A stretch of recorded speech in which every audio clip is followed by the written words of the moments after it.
Everyone, I'm Majiin and welcome back to World Tour Weekly, your one-stop shop for all competitive Flesh and Blood news.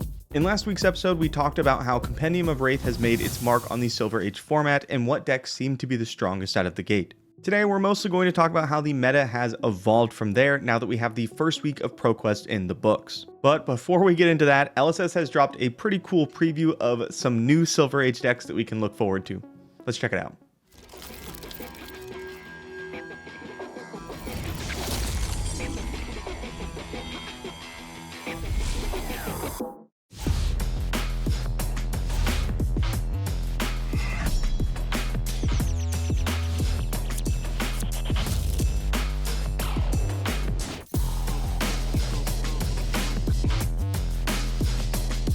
I was wondering when we were going to get Chapter 3 of the Silver Age pre-constructed decks, and I guess now I have my answer. I have been told that this round of Silver Age precons are mostly focused on making sure that all playstyles are represented in the Silver Age precon options. That's why you see heroes like Gravy Bones and Lyeth making an entrance.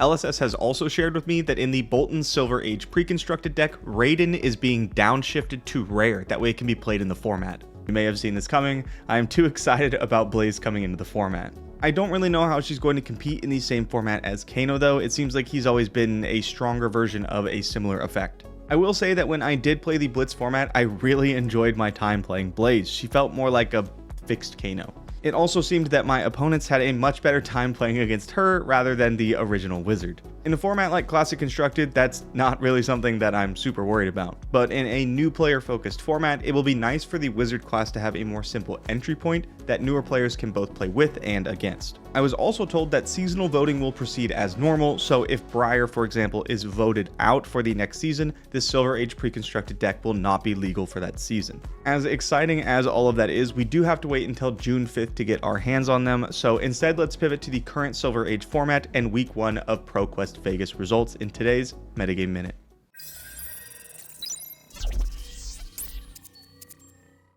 Last week, I talked about what I thought the best decks in the format were in Briar, Kano, and Decimator Great Axe Warrior. When we take a look at the ProQuest data from this week, it's obvious that I tremendously underestimated KO's power in the format. While Briar is a clear number 1 with 31% of the total wins, KO is the only hero that comes even close to her with 25% of the wins. There is a pretty large drop off after them before we get to Dorinthia and Kano, who I expected to do well, and then Ira, who I did not expect to be anywhere near the other top decks. I have a sneaking suspicion that she was represented not nearly as well as the decks that performed better than her, implying that she has a pretty high conversion rate. I could be totally wrong, but anecdotally, I saw a few events hero breakdown and there didn't seem to be a ton of Iras running around. She seems fast, resilient, and has an incredible anti-Kano card in Mask of the Swarming Claw. It could be that we start to see much more of her in next week's metagame breakdown. Enigma's win rate was much lower than I had expected and could be due to KO's incredible rise in the meta. A fast deck filled with 6 power go-again attacks makes life very difficult for the Illusionist. Now, I tried my absolute hardest to get Icelander on this list, but unfortunately I was knocked out in the semifinals of my own ProQuest. I'll probably end up putting her down from here on out, as she sadly doesn't seem to be quite on the same power level as the top decks of the format. I think she needs a couple more good ice cards and maybe a non-crucible weapon. Once you fall behind with her, it's almost impossible to catch back up. Now, we talked about Ira, but I wanted to highlight another deck that I think is maybe a little bit underrated at the moment. Ever since the format's inception, I have been pretty impressed with Vincent. The Shadow Runeblade gets to send large amounts of split damage basically for free thanks to the Runegate mechanic. Combine that with a very strong armor suite and this gives her a lot of game into the more aggressive matchups. On the other end of the spectrum, she's actually really hard to fatigue. She can send multiple turns of 15 to 20 split damage over the course of a game, which is incredibly difficult to fully block out. Not to mention, she has really powerful anti-Kano cards in things like Ebb and Fold. Now, the deck does seem to have a little bit of consistency issues, but it has so many strong tools, I have a hard time imagining that it's not at least kind of good. I do plan to put some time into the deck to see if I'm secretly missing something or if it's actually a pretty strong pick. Alright, that's enough about the Silver Age format though. We have Calling Montreal this weekend, which is going to be featuring the new Classic Constructed format. So let's talk a little bit about how I think it's going to go. There are a couple decks that I think are really going to determine how this format plays out, and that's Acilio, Arachne Marionette, and Phi.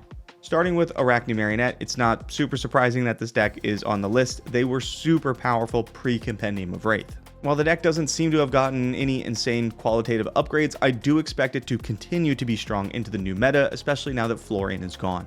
The deck does a very powerful and aggressive thing, which I think is kind of where you want to be at the start of formats.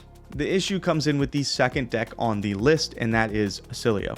Acilio was also one of the best decks pre-compendium of Wraith and was kept in check mostly by his rough marionette matchup. Unfortunately for assassin lovers everywhere, Temporal Wobble might flip that on its head. I've mentioned multiple times how impactful I think this card is going to be in this matchup, but I really cannot overstate it. Getting to counter something like a key Codex of Frailty or an Orb Weaver Spinneret can completely ruin the Arachne's plan. Now, the last deck, Phi, is a bit of a question mark for now. Obviously, the Draconic Ninja got a lot of very powerful cards from Compendium of Wraith, but he's not exactly tried and tested yet. It could be that he's incredible and way too fast for the rest of the format to deal with, and he blitzes his way to Living Legend. Or it could be that he's just not quite there and kind of hangs around for a while. We really don't know yet. My guess is that he ends up somewhere in the middle, but we're going to have to wait and see.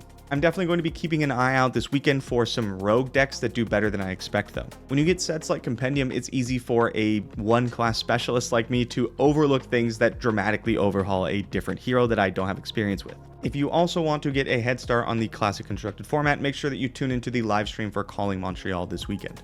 And if you're looking to qualify for something a little bit bigger, remember that we have ProQuest Vegas events going on right now. We have one more week of Silver Age events before we switch over to the classic constructed format until March 22nd. All right, everyone, that's all I got for this episode. Thank you so much for watching. I'm Majiin, and I'll see you next time on World Tour Weekly.